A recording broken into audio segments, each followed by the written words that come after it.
प्रभु यीशु मसीह के मधुर और मीठे नाम में आज दिनांक 22 जनवरी दिन रविवार को हम आप सब श्रोताओं का हार्दिक स्वागत करते हैं। आज के दिन के लिए जो वचन है वो लिया गया है मरकुस रचित सुसमाचार उसका 16 अध्याय 17 और 18 पद। वचन कहता है, और विश्वास करने वालों में ये चिन्ह होंगे कि वे मेरे नाम से दुष्ट आत्माओं को निकालेंगे, नई नई भाषा बोलेंगे, सांपों को उठा लेंगे, और यदि वे नाशक वस्तु भी पी जाएं तो भी उनकी कुछ हानि न होगी।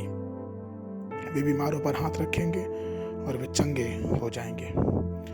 प्रियो, नए वर्ष में प्रभु आपको शब्दों और आपकी भाषा को भी नया करने और उसको मधुर और मनोहर बनाने का अनुग्रह देता है। पहले के समय में आप में मानवीय भावना थी, लेकिन जब आप अपने प्रभु यीशु मसीह को अपने प्रभु और उद्धारकर्ता के रूप में स्वीकार कर लिए तो मसीह आपके भीतर परमेश्वर की आत्मा और महिमा की आशा के रूप में आता है। पवित्र आत्मा आपको अपने मंदिर और अपने निवास स्थान में बदल देता है और वह आपके भीतर रहता है। जब आपके भीतर एक नई आत्मा होती है तो यह केवल स्वाभाविक है कि आपके पास नई भाषाएं होंगी। गिनती की पुस्तक उसका 23 का 21 पद कहता है कि उसका परमेश्वर यहोवा उसके संग है और उनके बीच राजा किसी ललकार होती है।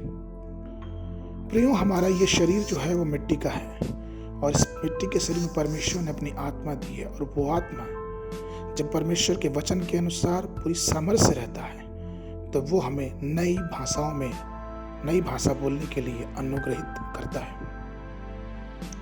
यह कहावत कितनी सच है, क्योंकि मनुष्य मुंह वही भरा होता है जो उसके मन की बात होती है। एक शराबी जो शराब के नशे में वह कितनी बहुधी बातें करता है, लेकिन उसका हृदय दिव्य पवित्र आत्मा से भरा हुआ नहीं हो सकता है।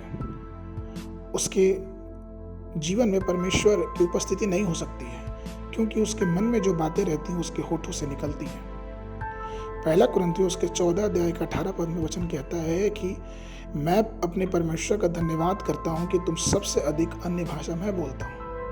प्रेरित पौलुस मनुष्यों की भाषा के साथ साथ स्वर्गदूतों की भाषा अर्थात अन्य भाषा बोलने में उसको आनंद आता था, और वो कुरिन्थियों की कलीसिया को बोलने के लिए प्रोत्साहित भी करता था। क्यों?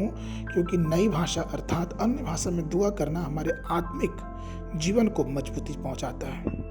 पहला कुरिन्थियों 14 के 4 में वचन ये भी कहता है कि जो अन्य भाषा में बातें करता वो अपनी ही उन्नति करता है, परंतु जो भविष्यवाणी करता वो कलीसिया की उन्नति करता है। प्रियो, हम जो छुड़ाए गए लोग हैं, हमें अपने आप को पवित्र करना है।